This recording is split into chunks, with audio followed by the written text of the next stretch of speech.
Welcome to Mission Evolution Radio Show with Gwilda Wiyaka, bringing together today's leading experts to uncover ever-deepening spiritual truths and the latest scientific developments in support of the evolution of humankind. For more information on Mission Evolution Radio with Gwilda Wiyaka, visit www.missionevolution.org. And now, here's the host of Mission Evolution, Miss Gwilda Wiyaka.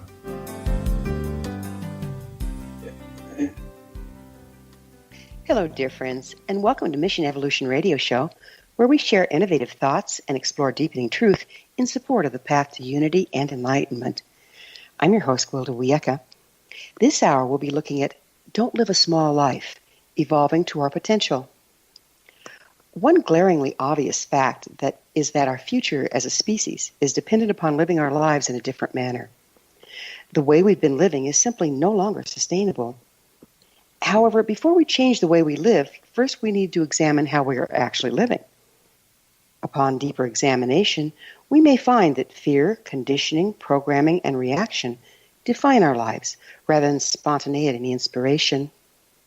Our actions and reality are dictated by an obsolete system that's about to take us all out, rather than genuine expression of our true essence as loving, intelligent, creative, and interconnected beings. Where can we find guidance when the old systems increasingly fail us? Where can we find the courage to delve into the shadow of our conditioning to unearth our true essence? How can we access and live our potential? With us to contemplate these questions is Morrighan Lynne, a renowned spiritual medium, psychic empath, clairvoyant, intuitive coach, ordained minister, paranormal investigator, and published author. With a fiery gypsy soul and an eclectic approach to spirituality, she supports the ever-evolving human with compassion, straightforwardness, and loving accountability. Her new book is called The Spirited Human, Proactive Tools for a Reactive World, filled with personal stories and practical spiritual teachings.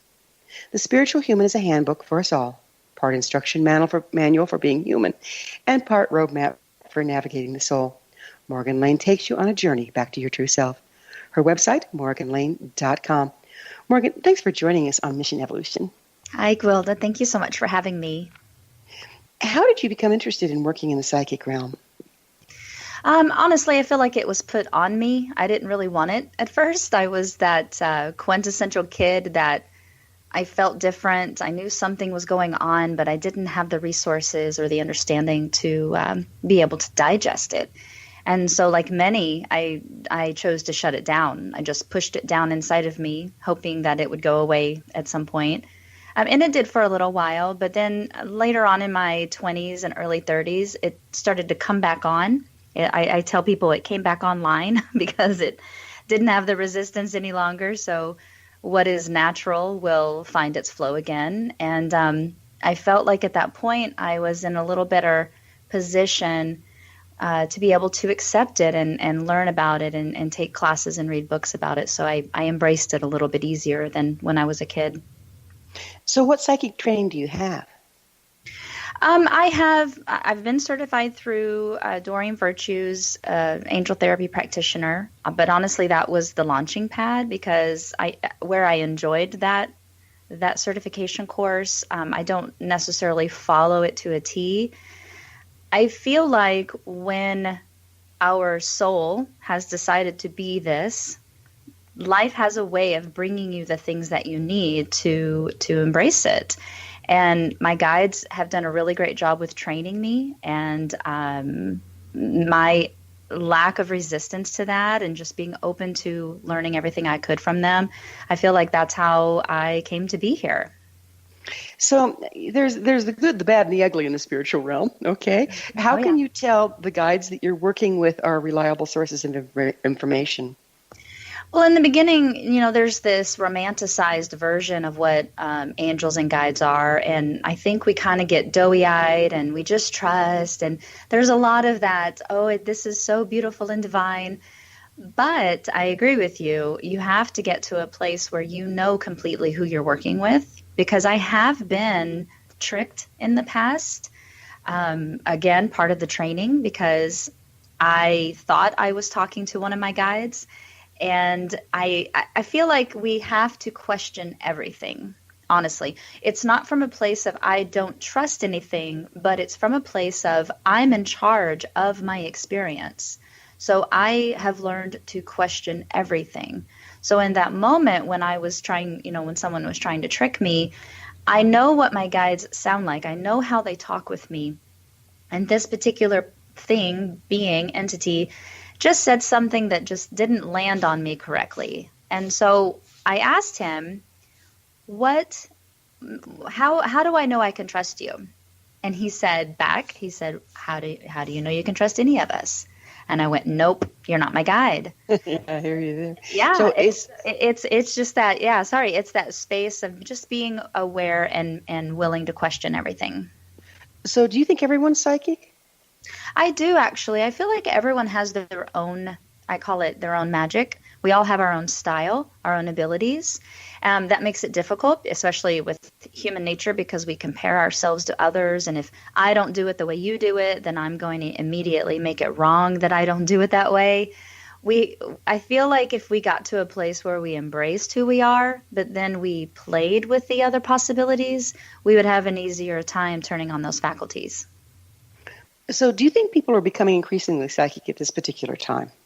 I do. I see this trend of human evolution where we've lived for centuries in a fear-based, survival-based kind of mentality, and I get it. We're organisms, and we're trying to survive like everything else. But we also have this beautiful connection to something more. And so I think that in this lifetime particularly, of course, the last 20, 30 years, I've seen that trend as well. We are waking up to the potential that we have beyond just being this simple human walking the planet. We say it's coming on to us now that we're evolving spiritually, but, shamanism, say, for instance, is a form of accessing spirit guides and getting esoteric guidance. And it's been around between 50 and 60,000 years. Mm-hmm. Well, what's the difference that's going on now?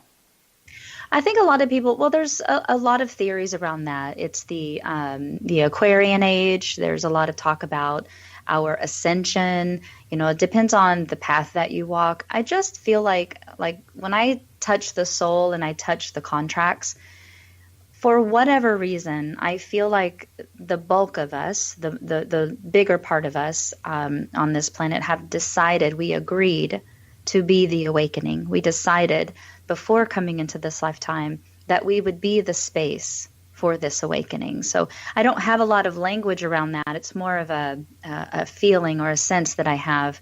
But that has proven to me. I've seen it over and over again. So let's go into what is the awakening. Coming into who we really are.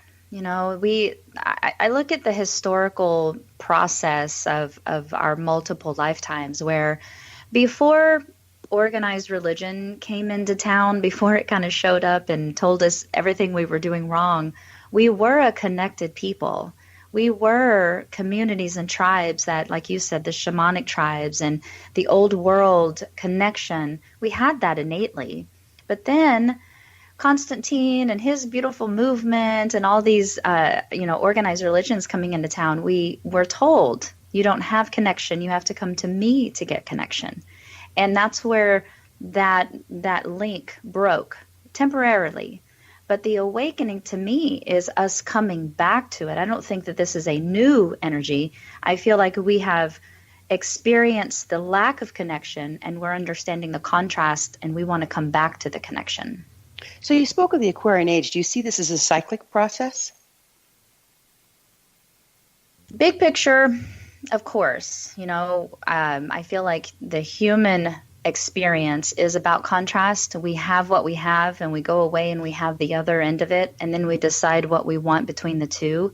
So big macrocosm picture, yes, I feel it's cyclic, but there's something unique about this lifetime. I don't think that humanity has ever been here before. I think we're awakening to things that we collectively, of course, because there's a larger amount of people on the planet, we're coming into something new, and that is unprecedented.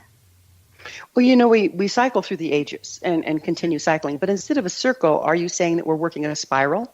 Yes, I actually see it that way. I don't think we come full circle because that just means we can come back into that hindsight 2020 moment of like, oh, yes, I've been here before. I get it. I see that it can be seen that way, but I do think that we are evolving in a spiral where we can look back in the 2020 and we can say, yeah, I can see where I've been, but I'm at a higher elevation than where I was when I came around that first time.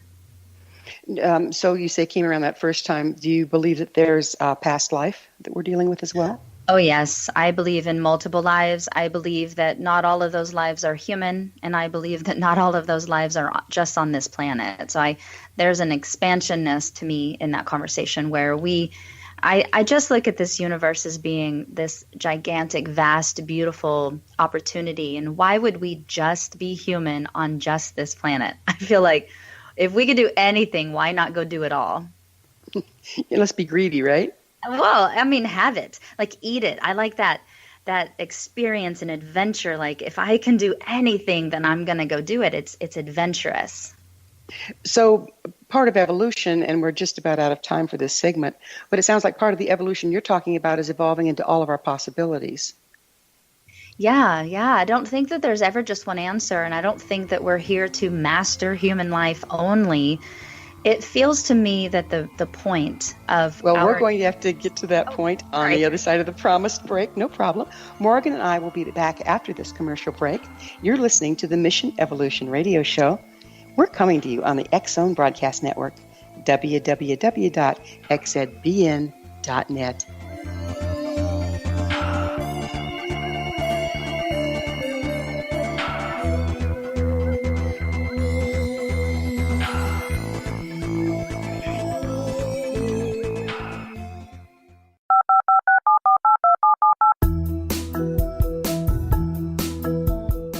Did you know that when you're on the road with limited data or Wi-Fi, you can still listen to the X-Zone Radio Show with Rob McConnell, The Science of Magic with Gwilda Wiyaka, X-1, Dimension X, Space Patrol, and every minute of the X-Zone Broadcast Network by calling 213-401-0080, courtesy of Audio Now. No smartphone, app, or internet needed. It saves your data plan and it's free if you have unlimited minutes. Call 213-401-0080 to listen on any phone, anytime, anywhere. Remember 213-401-0080 for the best of the paranormal, parapsychology, and sci-fi radio programming anywhere, 24/7, 365.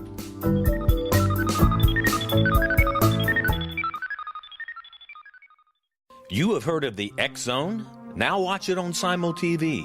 Plus 500 video games, live TV channels, free video on demand, worldwide, and more. Does this sound like tomorrow's television? Well, it is, but you can have it today, right now. It is Simul TV. Simul TV offers what the others only wish they could provide. 15 exclusive channels like X-Zone, sci-fi, and horror. We are worldwide. No other provider offers that. 500 built-in video games. No need to have an extra expensive system. We have them included. Free video on demand. Live streaming events from around the world. Interactive online network and much more. Tomorrow's TV today. Simul TV. Sound too good to be true? Well, it's not. You can have Simul TV today. Sign up at simultv.com. Do it today.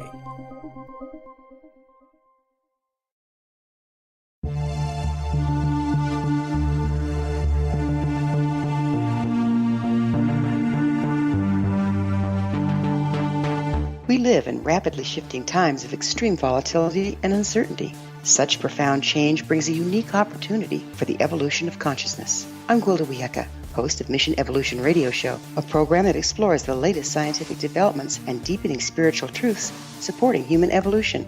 Join me on xzbn.net, where I interview leading experts in science, physics, medicine, spirituality, and more. By applying divergent viewpoints to leading-edge topics, we uncover expansive and evolutionary truth to assist you on your path to enlightenment. More information and past episodes are available at missionevolution.org.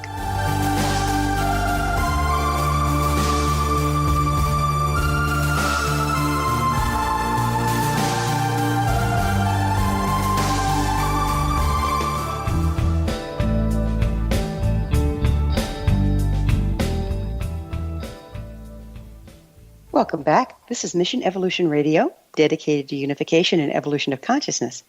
Remember, past episodes are available on our website, missionevolution.org. While you're there, check out our blog and join the discussion. I'm your host, Gwilda Wiyaka. Our special guest this hour is Morrighan Lynne. Her website, morrighanlynne.com. Morrighan, we had mentioned before that, for 50 to 60,000 years, shamanism has been on the planet dealing with spirit guides and getting esoteric information. However, for that amount of time, it was the shaman of the tribe doing it rather than just all the community. Granted, we were more interconnected at that time. How do you think it differs now as we're coming into what you call the awakening? I think part of the awakening is for our mind to awaken to the knowing that we too have that connection, that the connection resides within us, and that there isn't one particular tribal leader or religious leader or anything like that where we have to go to them to have that information be delivered. So I feel like the awakening is happening within each person. So you feel like, do you feel like the time for religion is soon to be gone? Personally, yes. I think that its time is expiring, and not because it's wrong necessarily, but that it's incomplete. Incomplete for where we're going, not necessarily where we've been, or incomplete, period? I think it served its purpose at its time, but it is an incomplete teaching, primarily because I believe it is fear-based teaching. It does teach people that if you have a connection to Source all on your own, you are probably hearing the voices of demons, or if you are psychic, or if you are intuitive, you're probably being swayed away from God. It just is primarily fear-based teaching, and that isn't where we're going. We're going to more of a love vibration. Isn't that really what it became during the time of dogma when we were in low frequency? Because I know some of the teachings are very profound, and the very teachers got their information from spirit guides. I agree. Yeah, there's beauty in all religions. There's truth in all religions. Unfortunately, I feel like it's when human, the ego, gets a hold of it, and then they make it into what they need it to be to control the masses. That's the breaking point. That's the moment it no longer resonates with that frequency of its pureness. Well, you don't have to look around too long to realize that we're in trouble out there. So that controlling of the masses has about outlived its shelf life as well, don't you think? Yeah, I think that's what a lot of this work that's going on, not only in our country, of course, but in the world, is we're waking up to these control devices, these fear-based patterns. And of course, because we've been controlled for so long, when you suddenly awaken to the fact that you don't need that control, it can cause chaos. And I think that's a lot of what is happening in these movements that are happening in our world, is we're waking up to the knowing that we have been controlled, and that can put a lot of fear in people. One of the major mechanisms of control is that of guilt. And what I find very interesting is if you have to avoid being guilty, you have to avoid taking responsibility. Do you see that as a block to the awakening, and how can we overcome it? I think there's a big difference between responsibility and blame. I see these control groups wanting to put blames, and that's what ignites the guilt within inside. But honestly, there's a responsibility. We each have a responsibility to see our part in the machine, but not to harm ourselves with the guilt and the shame that tends to associate with it. So I like to sway more over to who am I being and what am I getting out of this and what can I do about it, rather than beating myself up for participating in it. One analogy I like to give is, does a child begrudge themselves having crawled when they can pull themselves up and start walking? Mm-hmm. There's always times to crawl. There's times to crawl, Yeah. And I think that it's so important that we don't judge against ourselves, but how can we get beyond that? Well, I mean, just being really honest about it. Like, we don't know everything. And the moment we start slipping into that belief that we should know everything, that's when we start beating ourselves up. If we could just give ourselves a break and get that we are doing what we're doing and we're trying to get this, but we don't have all of the information, and coupled in there, we do have a lot of baggage. We've got a lot of emotional wounds and traumas that we're trying to work through. Give ourselves a little bit of a break and try your best to stay aware of it. But when you, quote unquote, mess up or make a mistake, get the nutrition out of it. Like, try to learn from that moment as opposed to beat yourself up for not getting it perfectly. That's very well put. Let's go backwards a little bit. A lot of your information comes through spirit guides. What exactly are they? For me, that's a group of, it's a big, big group, and it can be anything and anyone from all across the cosmos. So when I say guidance team, I typically mean my guardian angels and my spirit guide, who are the ones that are with me my entire life. They're with me before I'm even born, and they help me cross over after my body dies. But there can also be an arrangement of other beings in there based on your ancestral lineage. It could be past life family members. It could be elementals, or like you said, like the shamans, or other deity, godheads in their tribal community. It really will depend on the soul and what that soul's trajectory is that will determine who the guides are. And some guides can come and go as needed based on whatever you're going through at that time in your life. So how does one receive messages from spirit guides? It'll depend. Like when we were talking about how everyone is psychic and everyone is intuitive, each person will be able to collect data from their guides based on their abilities. So some people hear messages with their, auditory faculties. Some people see messages, others feel, and others know. And it can be a combination of those ways. So it's up to the person. It's like going to the gym and exercising those muscles. It's up to each person to exercise those faculties, but then be in the receptivity of the messages and how they come to you, because they won't always look the same from person to person. How can we be sure we're receiving reliable guidance rather than just losing it altogether? That's a really good question, because sometimes it does feel like you're a little crazy. I think there's practice in there. I think that when we, get the information and lean into it a little bit and be open to it, and then, like I said before, be willing to question everything, over time you start becoming more and more aware that it is your guides. There's this rapport that begins to build. And you just learn their personalities and the way they talk with you or the way they give you messages. There's a faith, a trust that begins to build, like any relationship, really. I mean, any marriage is like that. You first meet each other, and then you get to know each other, and then you learn each other. And so for me, that's how the relationship is with the guides.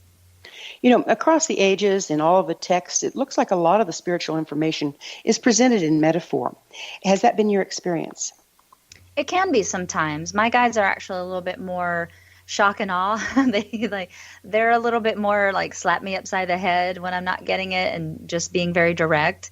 But it can be metaphoric. It takes a little, like I said, it takes a little finessing to learn your style of guides and how they like to communicate with you, and that's just practice. So it's the practice that makes us confident we're accurately deciphering the information. Mm-hmm. Yeah, I know it's a weird conversation, and it takes time. It also takes just trust of yourself, and like I said, practicing. Because the more and more you lean into it and you're open to it, you learn more, and they teach you more. Because they're not in it to confuse you. They're not in it, like they don't test you. They're not interested in that. That's a waste of time for them. They want us to get it. They want us to have that communication. So they're willing to be the space for that. We get to trust ourselves. And I think that's where some of the disconnect comes from, is we hear something or feel something, and we're like, oh, no, I'm just crazy. And we shun it. We push it down. And then they have to work a little bit harder for it. So, yeah, it's a little bit of a combination for ourselves as well as being open to them. Well, isn't that the way we've been controlled all along, is being taught to doubt our own intuition? Exactly. So we must work through that. That's a challenge, though, because it's been going on for generations. I think It's been passed down even in our genealogy. Exactly. It can be on a DNA level. It is ancestral. It's that hardwiring program that gets passed down, especially if we've had lifetimes where we've been persecuted for those connections. You know, the burning times for many people that were burned and hung in the witch trials.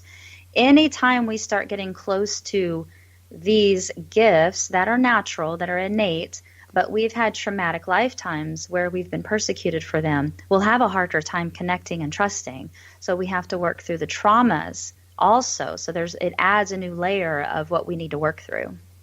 Well, it's interesting, though. We're not working through our trauma at that point. We're working through ancestral trauma. How does one do that?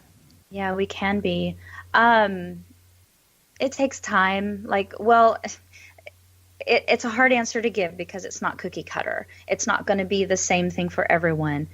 Finding a really reputable past life regressionist could be handy.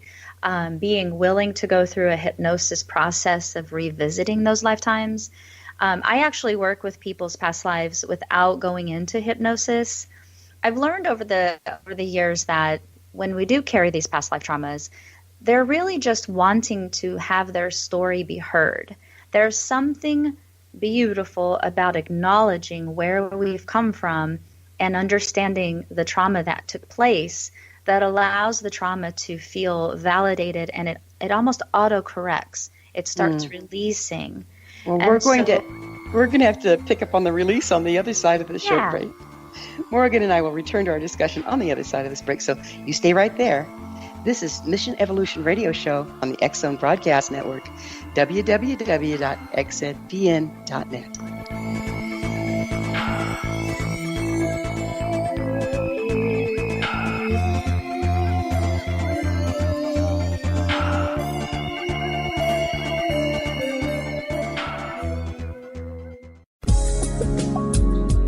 From our broadcast studios in Hamilton, Ontario, Canada, to the world and beyond, you're watching the X Zone Broadcast Network, www.xzbn.net.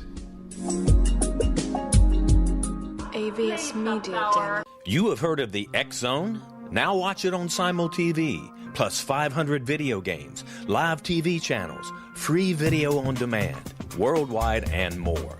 Does this sound like tomorrow's television? Well, it is, but you can have it today, right now.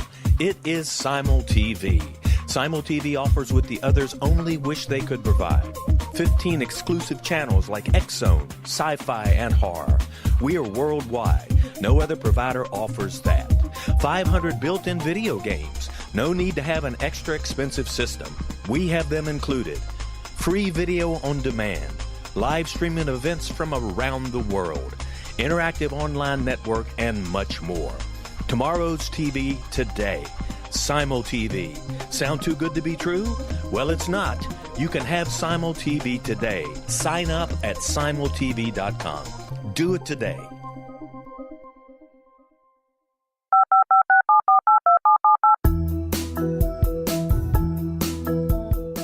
Did you know that when you're on the road with limited data or Wi-Fi, you can still listen to the X Zone Radio Show with Rob McConnell, The Science of Magic with Gwilda Wiyaka, X-1, Dimension X, Space Patrol, and every minute of the X Zone Broadcast Network by calling 213-401-0080, courtesy of Audio Now.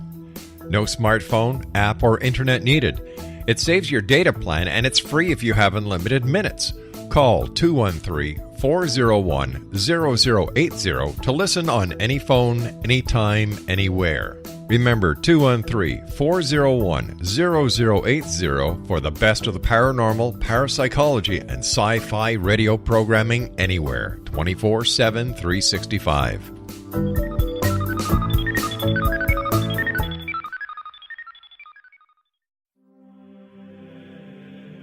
Rob McConnell here, presenting an overview for Nicholas Paul Jennings, author of a fascinating book, Amen. It presents facts revealed by Egyptologists, facts that enable us to understand why Amen is the beginning of creation of God. It provides recommendations for religious leaders of the major religions to unify their beliefs and teach the Word of God. Love one another. Amen informs people how mankind conceived God, It was the Egyptians that developed the concepts of a soul, a hereafter, and Son of God. And finally, after the worship of many gods, they conceived the belief in one universal God, the maker of all there is. For more information, visit www.futureofgodamen.com. That's www.futureofgodamen.com.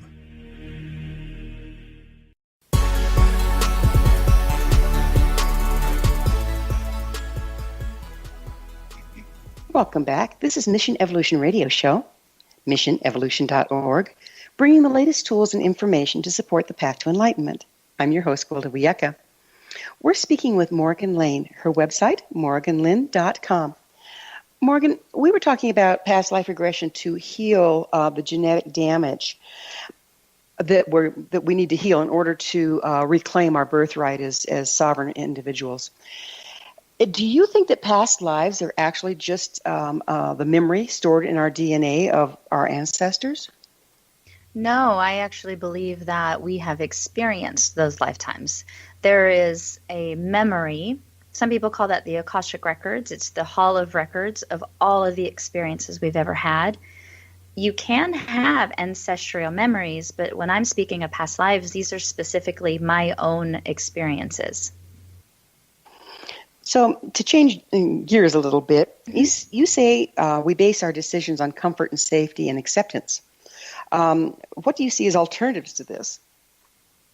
Yeah, when I say that, what I'm meaning is we have been trained to put ourselves last and make sure that everyone in our world is good, because if they are good, then we are good, and that will equate to us having value because they are good. That's not necessarily a bad thing, except when it starts harming us, when we're putting everyone first and us last to a fault. So how to move away from that is first go ahead and just add yourself to the mix. Incorporate your own needs as well as the needs of others. And that starts the process of making sure that you're not exhausting yourself and running yourself in the ground just to make sure everyone else is okay. I see that in some people. Myself, that's one of my major sins. Mm-hmm. But I also see people that are so narcissistic they can't see anyone but themselves. Right. How do you explain that one? For those of us that are caretakers and we make sure that everyone's good, we also must be able to identify those people and move away from them as best as possible. And that'll depend on the relationship, because if it's a family member, it might get a little bit more tricky, but if it's a friend or a coworker, we really need to separate ourselves from those people, because givers will almost always manifest takers. And if we're not careful, they will take everything. And we've got to incorporate some healthy boundaries around that. Isn't that an old feeding mechanism designed in the old system? I'm not sure what you mean by that.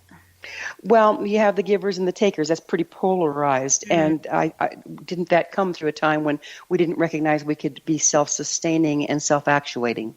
Yeah, and I feel like that's part of the awakening process, where we're starting to see the dynamics a little bit more clearly and allow ourselves the boundaries, allow ourselves the self-care as well as the care of others, and be able to be more in the awareness of that. How can we start to recognize when we're coming from conditioning rather than true expression? Conditioning feels, especially if it's harming you, conditioning, the thought around I just need to be my role and my expectation and my obligation, that will almost always feel heavy in the body. It hurts and it feels arduous and it feels like we have to put a lot of effort, and so it feels heavy. Light feels like when you are in alignment with yourself, and that can mean being the caring of others, but when you're in the alignment, there's a lighter feeling. And for me, it really factors down to those simple two contrasting moments of, is this light or heavy? What if you're not a person that feels it in your body? Is there another way to detect it? If you're more of a mental person, like a thought process person, a mental body person, it will also look like the obsessive thoughts, like where are your thoughts going? If your programming believes that you have to take care of everyone else above yourself, then your thoughts are always going to be around guilt and shame anytime you want to self-care. So you can also catch how you think about these experiences, because there isn't anything wrong with taking care of self unless your programming says that that is a shameful thing. How important is self-care in the Great Awakening here? Extremely. It's extremely important, because how are we to take on these bigger frequencies, these higher vibrational levels, if our physical body is completely emptied because we're giving it away to everyone else? It's extremely important. Let's talk about frequency a little bit. Where are these more expansive frequencies coming from? What's causing that right now? There's a lot of different levels we could go here. There's the solar flares, there's the light streams that are coming in through our universe. There's lots of scientific data talking about things like that. For me, it just feels like part of the agreement. When I talked before about, I feel like this lifetime is the time we agreed that we would take these things on. So for me, it comes from source. It comes from the contract that we would be the receiving of these higher frequencies to uplift the whole instead of just the individual. You look around out there, and it looks like the increased frequency. Now, I won't argue with you. It's, like you say, there's scientific evidence. There's all sorts of evidence that right now we're being bombarded with higher frequency. Mm-hmm. But it's putting an awful lot of pressure on systems and individuals. Can you speak to that a little? Yeah, because I feel like what's happening in our world is we are coming into a mass shadow work moment. And so what I mean by that is we thought that all of these issues were settled, human rights, women's lib and gay rights, and all of these other things that are starting to unearth. We thought that we took care of them, at least enough to get past them. But what's happening is these things weren't completely healed, and they're coming back up to the surface to be truly healed. So that's causing a lot of chaos and upheaval, because these things don't want to rest and be half healed anymore. So where it looks like things are really crazy and they're breaking down and these systems aren't holding their structure any longer, I see it as it's perfect timing, because these things need to have true healing, not just be buried under the sand. Well, that increased light casts a nasty shadow, yes? Yes, it does, but it's a perfect shadow. We need to see these things so that we can truly get past them. So do you see this chaos as a transition from one frequency or reality to the next? Mm-hmm. When I'm doing shadow work with an individual, I see it on an individual level. We cannot move to the next level of our life while we're dragging these old wounds behind us, because it's like a boat that has all of the anchor is down and everything's dredging up behind it, so it doesn't get any speed. But on a global level, that's happening on that same level, because we are wanting to ascend to get into this higher frequency, but we're dragging all of these old wounds, and so we've got to be able to get through them. Well, it seems like, historically we've been taught, okay, you got hurt, pick yourself up, put it behind you, and go on. Because that's really all we had at our disposal at the time. Mm-hmm. What do we have on deck now that can help us go back and work through this? I saw the movement, in the 70s and 80s and early 90s. There was a lot of self-help and therapy. People were writing books on how to get past these emotional wounds. So there was a bigger conversation of being able to get into that emotional field. Now I don't see it being so much that we need to have the therapy. We need to have the self-work, like being willing to at least face that you have these wounds is what allows the wounds to start healing, because they feel acknowledged. And that putting them away so that we can just move on, that's a survival technique. We've learned that from caveman times. So being able to just cut these things away and move on, that's how we've gotten through.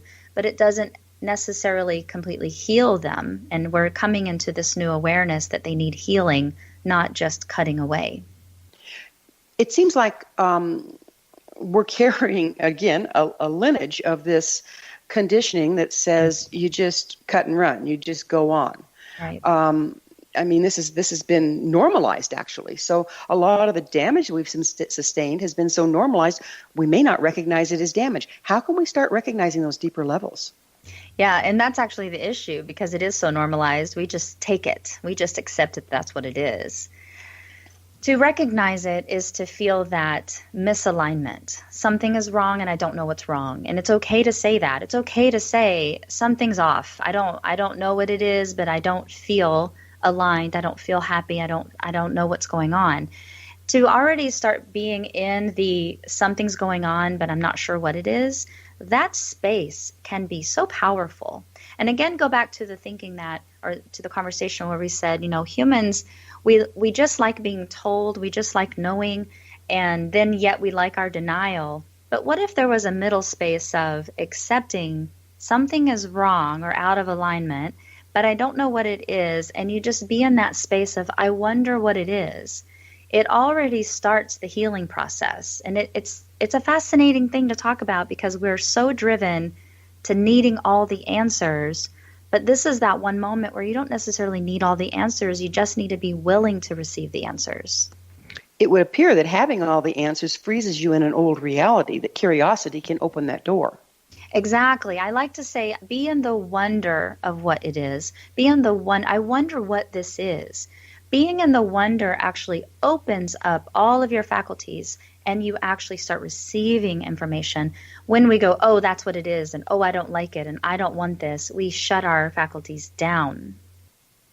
And judge against it, and then there you go. You're back into the lower frequency. Exactly. Yeah, it's amazing to watch, too. I think people are bouncing back and forth between the two places right now as we get ready to transcend it. Yeah, we're putting our toe in that pond and we're feeling it out, but it's very uncomfortable because again we've not really understood that world yet, and so we're kind of going back and forth right now. But it's okay, we'll get it. I'm sure we will. We're going to have to take another quick break, and we'll get back together on this wonderful discussion on the other side. Morrighan and I will be back shortly, so don't you dare go away. You're listening to the Mission Evolution Radio Show on the X Zone Broadcast Network, www.xzbn.net.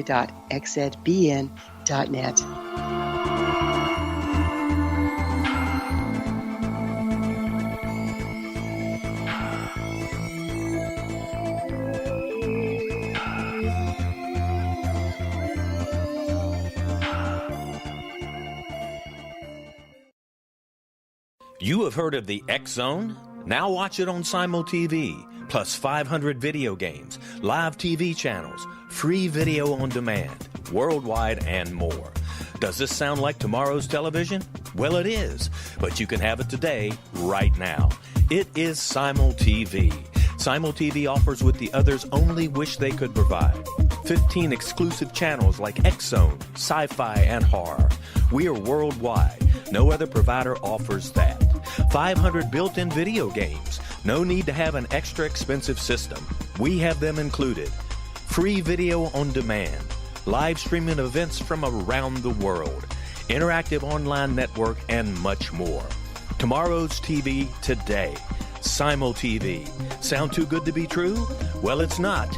You can have Simul TV today. Sign up at simultv.com. Do it today.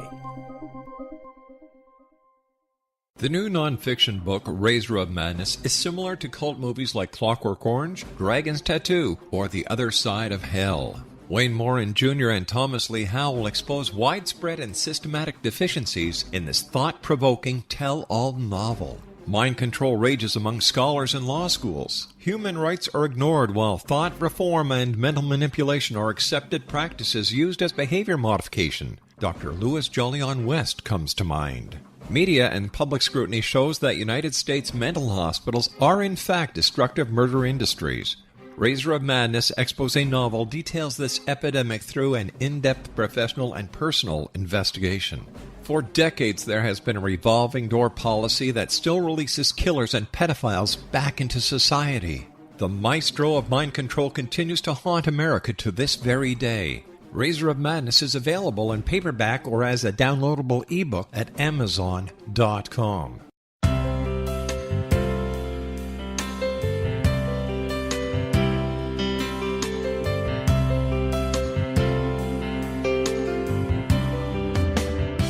The concept of a new age has been around since the late 19th century, yet much of its original meaning has been lost.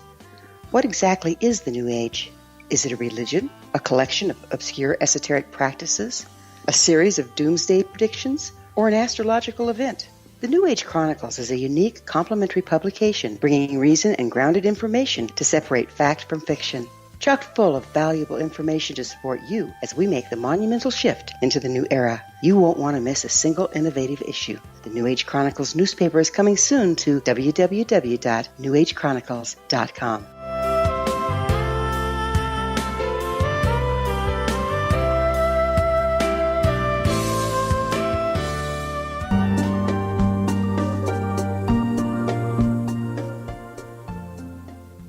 Welcome back. This is Mission Evolution Radio Show, missionevolution.org, bringing the latest developments in an evolving world. I'm your host, Gwilda Wiyaka. I always love suggestions from my listeners. Email me at info@missionevolution.org to propose a topic or a guest that's on your mind. I'm sure we'll all enjoy them. Our guest this hour is Morrighan Lynne. Her website, morrighanlynne.com. Morrighan, we were talking about shadow work. Can shadow work get us in touch with who we really are or can become? Yes, I feel like that's actually the point of it, because we do live in a world where we have to put on different hats and different, robes, and we have to play different roles. The shadow work, that's what it truly is. It's about getting within and being willing to face who you are and who you've been in your life. And that's scary work, of course, because there's a reason we like to put things in the shadows. We don't get to see them anymore. But that's actually the point of it, is to get reacquainted with who you really are. There's a lot of definitions of shadow work, a lot of talk about it right now. How do you see it? I see it as being this part of us. It's not something outside of us. It's actually within, where we like to hide away the pieces and parts of us that we're not so proud of. It can be things that you've done wrong in your life, or where you've harshly judged yourself, and you hide them away because you don't want others to judge you. And it can also be positive attributes. It could be something that you're really good at, but maybe someone has shamed you for it, and you don't want to be shamed anymore, so you put that away too, and you hide it away so that it's out of sight, out of mind. So can we stuff things in our shadow that have not gone well for us? Say, for instance, like you were saying, if you excel at something, but the people around you become guilty and attack you, you can put that in your shadow as well? Yeah, it's basically a survival technique. We put away anything that's causing us discomfort because we are programmed. There's that lineage kind of programming to press on and get through it. And the best way to do that is to kind of cut away things that might be causing us uncomfort. You speak of shadow work as a true foundation. What do you mean there? For me, it's the truth. I have lived many, many years in my life where I've been trying to be something for everyone, and I was killing myself. I was exhausting myself, and for me, the shadow work is the truth. And when I want to get to know who I am, I go there. I don't ask other people. I don't go outside of myself. For me, that's the foundation of everything I stand for, and I have to know that first. So we have to move through our shadow in order to become authentic. And isn't authenticity necessary before we can become interconnected again? Yeah. I see this movement in the spiritual communities where everyone's wanting to focus on the positivity and the love and the light, which is great.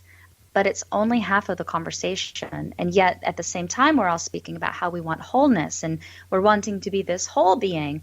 But you can't be whole if you're only focusing on half of the conversation. So that shadow half is vital for wholeness, which then in turn domino effects into being authentic. It's been my experience that people that carry a large shadow that they're in deep denial of, that shadow can actually come out and interact in their world in very negative ways. Mm-hmm. I think a perfect example was Hitler, who had a Jewish mother that was very abusive. Could you speak to that a little bit? Yeah, part of the process of doing shadow work, there are 4 stages, and this is based on Carl Jung's work. So there are 4 stages in shadow work. 1 is denial, and 2 is projection, 3 is acceptance, and 4 is transmutation. So when you're in projection mode, you are projecting your own shadow in the world on how you see it. Like if you, like your example for Hitler, he had an abusive Jewish mother, so he projected on all Jews as being inferior. That is classic projection of your shadow. Pretty damaging in that case. Very, very damaging. And that's where the acceptance comes into play. That's where the world between projection and acceptance, the 2 and 3 steps, that's where we've got to be brave enough to face the shadow, because in acceptance, you can then see yourself in the other people, and then there's healing. So in other words, you start to develop a witness. Yes, and you witness yourself, and then there's some allowance that it is okay that you are where you are, and you are evolving just like everyone else. And so there's acceptance in that moment. Well, we all have shadows. How can one tell when they're projecting their shadow? It usually will come out as judgment whenever we're viewing someone doing something and we hate that they're being that way, or we're angry and it's uncalled for. It's usually a reaction that you're overreacting in that moment. That's typically when you're projecting your shadow. Now, you're an intuitive person. Have you experienced where someone has so much in denial that they actually draw the judgment out of a person? And you can sit back and go, that isn't coming from me, so where is it coming from? Yeah, whenever I'm getting funky energies from people, the very first thing I do is I look at myself and I go, is that who I am? Am I being that? Because I want to have some accountability if I am being that. And if I get a no, I'm not being that, then I can see how they see that I'm being that, and that is their stuff, not my stuff. And it allows me to separate from their judgment. So in other words, they would probably be in the first stage where they're in such denial that they're creating their denials. Mm-hmm. And then when I show up being whatever I'm being for them and they're angry about that, they'll want to throw their energy onto me because they hate that I'm showing up for them on that level. But I look at it like a service. If I'm seeing someone judge me because they, for instance, don't like my hair, okay, whatever. But I'm showing up for them to work through their shadow, so I'm not going to necessarily back away. It's not a confrontational thing, but I'm going to be myself. I'm going to be that for them because it's an opportunity for them to see their own stuff. This is another thing that I'd like to bring up. It seems like there's a step as we're coming out of our own denials and taking, being accountable and taking responsibility, that very frequency of doing that starts to rattle the cage of people in deep denial. Mm-hmm. Have you seen that, and how does one deal with that? Oh, yeah. When someone, I call it the snow globe, when someone gets shook and they don't want to get shook, they will lash out. They will get angry. They will vilify you. They will try and attack you in whatever means, it's necessary for them. It's vital to be able to move away from those things and end toxic relationships or to walk away from abusive situations. We as the person, that's where the self-awareness and the self-care comes into play. So it isn't my job to get them to get it. If they're now projecting onto me in a harmful way, it's my job to move away from it. So there's self-responsibility there. If we're programmed and conditioned, and most of us in very deep denial, what does that say about human perception and our perception of what's real? Well, perception isn't real. You see what you... seeing is not believing, believing is seeing, and perception is always fun. It's such a fun game to play with. We see what we are. We see what we believe. So perception alone is an illusion anyway. And if you can get to that place of just being willing to be open to that, you'll see how your own belief system is projecting into the world. And it's an evolution on its own level because we are so reactionary and we do knee-jerk when we see things that we don't like, and we hate this and we love this, and we're just reacting to all this contrast. But when the person is willing to see that the possibility is this is my perception, it's possibly not real, you have less of a knee-jerk, angry reaction to things that you don't like. There's more of an acceptance of, well, that's what that is, and I don't like it, but I'm just going to move away from it rather than attack it. Well, it looks like what you're saying is we come out of denial, we're going to disempower the system that controls us. Oh, yeah, that's how they get us, is by being asleep. You speak of stories as a way to communicate truth. Why not just say it outright? What's the need for stories? Well, the stories are more of a comfort for ourselves in a weird way. Whenever something happens to us, we have the experience, but then we make up the interpretation of that experience. And it's for our brain, I think, on one level, to try and fill in the gaps of why that happened. So let's say if something traumatic happens, we might instantly say, well, it's because I'm a bad person. I deserve this.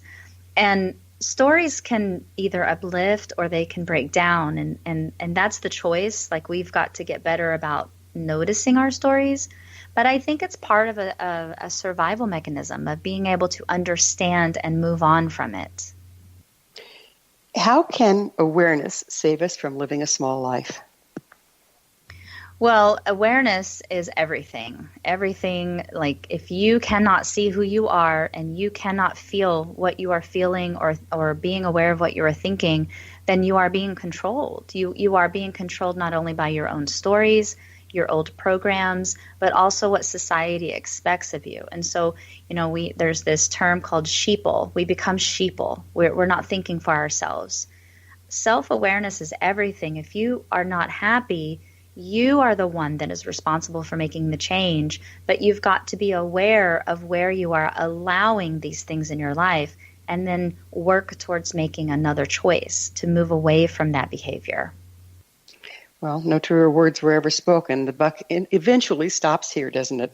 It does. Yeah, it does. Well, Morrighan, this has been absolutely wonderful visiting with you, and it's hard to believe, but we are already out of time. Thanks so much for coming on the show. Thank you very much, sweetheart. I really appreciate you. I really appreciate you. Our guest this hour has been spiritual medium, psychic empath, clairvoyant, intuitive coach, ordained minister, paranormal investigator, and author of The Spirited Human, Proactive Tools for a Reactive World, Morrighan Lynne. Her website, morrighanlynne.com. Remember to join our email family to stay abreast of all the exciting new things we have coming up at missionevolution.org.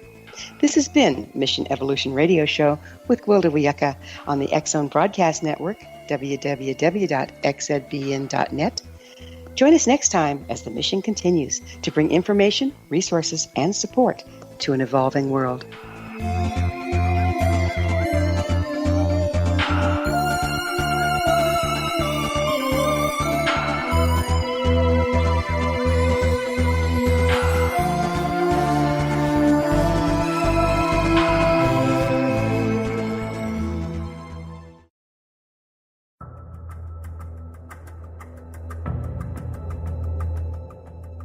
Modern Esoteric, Beyond Our Senses by Brad Olson, consummates the lifeology story about where humanity originates.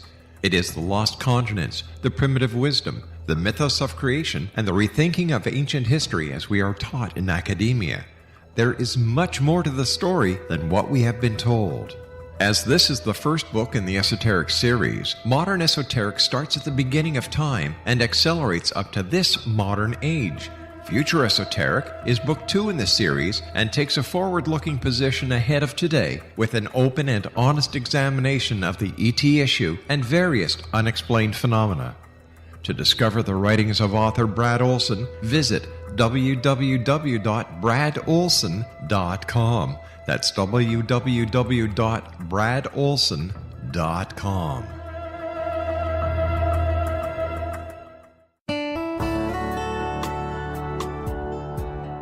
Are you or is someone you know struggling with addictions, depression, anxiety, relationships, low self-esteem, lack of confidence, grief, success, and prosperity?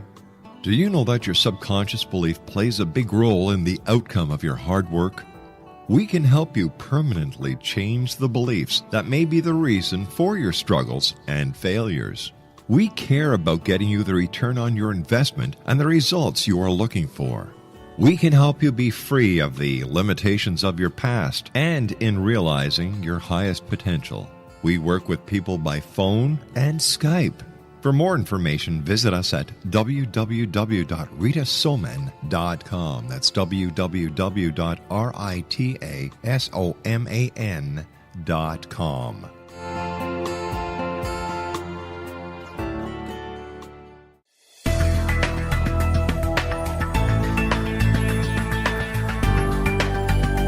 Do you think you have energy problems in your home? Do you feel better when you're away than when you're home? Joey Korn is a global leader in the world of dowsing who specializes in personal energy clearing and space clearing. He can help you create an ideal energy environment in your home no matter where you live in the world. Learn about his remote spiritual house cleaning services and much more at www.dowsers.com.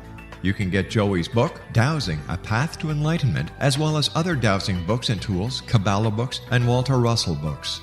Joey's work is really amazing. Go to dowsers.com right now. That's DOWSERS.com or call 1-877-DOWSING. That's 1-877-369-7464.